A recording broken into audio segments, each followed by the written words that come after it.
Alright guys, in this video we're going to be talking about arguments a little further.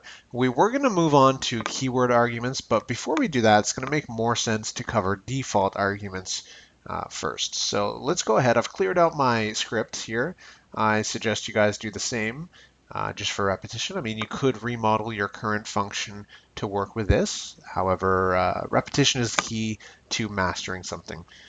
So let's go ahead, drop down 2 lines, define a new function. We're going to name it print something. And it's going to take 2 parameters. One is going to be name and the other is going to be age. Now, let's open that with a colon and print out one string which we're going to concatenate with name and age. So my name is name and my age is age. Simple enough. Now we're going to go down here and call this function.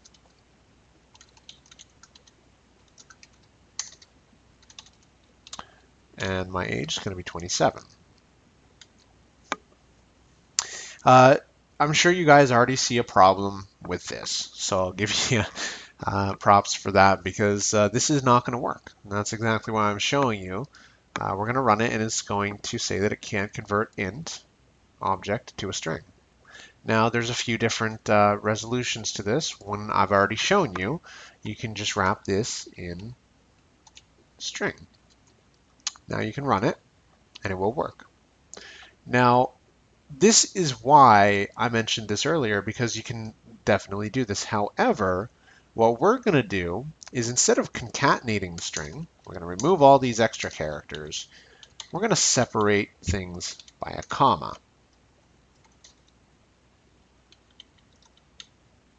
Going to remove the extra spaces around the text as well because we don't need them, and you'll see why. Now this will work without converting this integer to a string.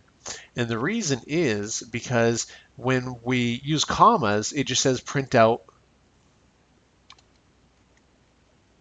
It just says print out these 4 things one after another. We don't need to concatenate different pieces of data. It's actually printing out a different number of things.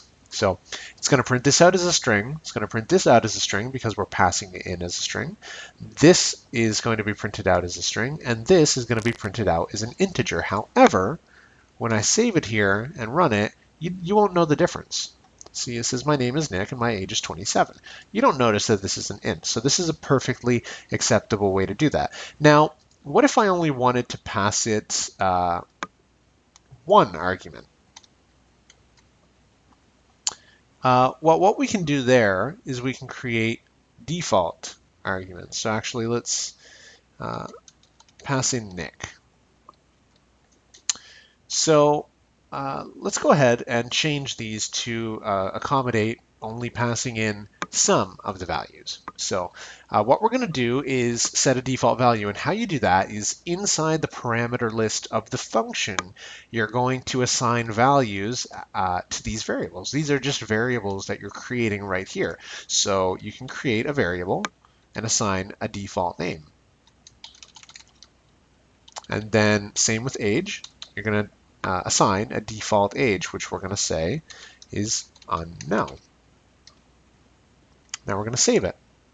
Now when I run this, what we have here is my name is Nick and my age is unknown because I'm only passing in this. So what happens is you'd think, well, shouldn't name equal someone?